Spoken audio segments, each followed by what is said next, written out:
ವಿಚಾರವಾಗಿ ಅಲ್ಲಿ ಚರ್ಚೆ ಆಗುವಂತ ಸಾಧ್ಯತೆಗಳಿವೆ ಅಂತ ಹೇಳ್ತಿದ್ದಾರೆ. ನೋಡಿ, ಅವರು ಸೆಟ್ಲ್ಮೆಂಟ್ ಒಂದು ಕನ್ಕ್ಲೂಷನ್ ಬರುವಂತ ಸಾಧ್ಯತೆ ಇದೆ ಅಂತ ಹೇಳ್ತಿದ್ದಾರೆ. ನೀವು ಇದ್ರ ಬಗ್ಗೆ ಇಶ್ಯೂ ರೈಸ್ ಮಾಡ್ತಾನೆ ಇದ್ದೀರಾ? ನೋಡಿ, RSS ಅವ್ರು ಏನೇನು ಮಾಡ್ತಾರೆ ಮಾಡ್ಕೊಳ್ಳಿ, ಅದಕ್ಕೇನು ತೊಂದರೆ ಇಲ್ಲ. ನಾವೇನು ಹೇಳ್ತಾ ಇರೋದು, ಟ್ರಾನ್ಸ್ಪರೆನ್ಸಿ ತಗೊಂಡು ಬನ್ನಿ.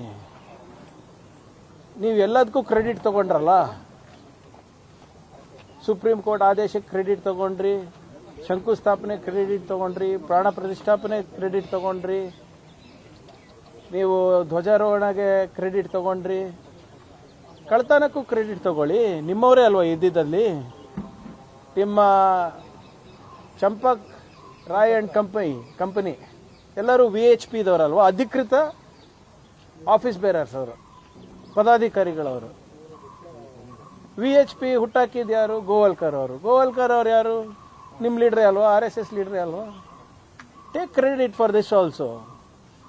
ಬಹಿರಂಗವಾಗಿ ಬಂದು ಸುಮ್ಮನೆ ನಿಮ್ಮ ಯಾವುದೋ ಒಂದು ಚಾನೆಲ್ನಲ್ಲಿ ಹೇಳ್ಬಿಟ್ಟು ಸೋಷಿಯಲ್ ಮೀಡಿಯಾನಲ್ಲಿ ಬಿಡೋದಲ್ಲ.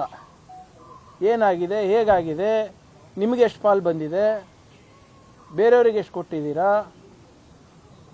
ಭಕ್ತಾದಿಗಳಿಗೇನು ನೋವಾಗಿದೆ, ಅದನ್ನು ಹೇಗೆ ನಿವಾರಣೆ ಮಾಡ್ತೀರಾ ಹೇಳಬೇಕಲ್ಲ.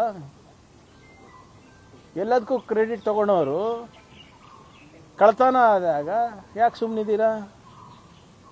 ಅವರು ಏನಾದರೂ ಮಾಡ್ಕೊಳ್ಳಿ resolution, that is none of my business. ಅವ್ರು ಖಾಸಗಿಯಾಗಿ ಮಾಡ್ಕೊತಾ ಇದ್ದಾರೆ, ನನ್ ಆಫ್ ಮೈ ಬಿಸ್ನೆಸ್. ಆದರೆ ಪಬ್ಲಿಕ್ಲಿ ಯು ಅಕ್ನಾಲೇಜ್ಡ್ ನಿಮ್ಮಿಂದ ಆಗಿರೋದು ಅಂತ ನೀವು ಹೇಳಿದ್ರಲ್ಲ, ಇದ್ರ ಬಗ್ಗೆನೂ ಸ್ಪಷ್ಟೀಕರಣ ಕೊಡಿ. ಯಾರ್ಯಾರು ಎಷ್ಟು ತಿಂದಿದ್ದೀರಾ ಅಂತ. ಏನು ಗ್ಯಾರಂಟಿ ಸರ್ ಇವ್ರಿಗೆ ಡೊನೇಷನ್ ಹೋಗಿಲ್ಲ ಅಂತ? ರಿಜಿಸ್ಟರೇ ಇಲ್ಲ ಅಲ್ಲ ಇವರು. ರಿಜಿಸ್ಟ್ರೇಷನ್ ಇಲ್ಲ ಅಂದಾಗ ಎಷ್ಟು ಕ್ಯಾಶ್ ತಗೊಂಡಿದ್ದಾರೆ ದಕ್ಷಿಣ ಹೆಸರಲ್ಲಿ? ಅವರೇ ಅಧಿಕೃತವಾಗಿ ಹೇಳ್ತಾರಲ್ಲ, ನಾವು ಯಾವುದೂ ಇಲ್ಲ, ದಕ್ಷಿಣ ಮೇಲೆ ಡಿಪೆಂಡು ಅಂತ.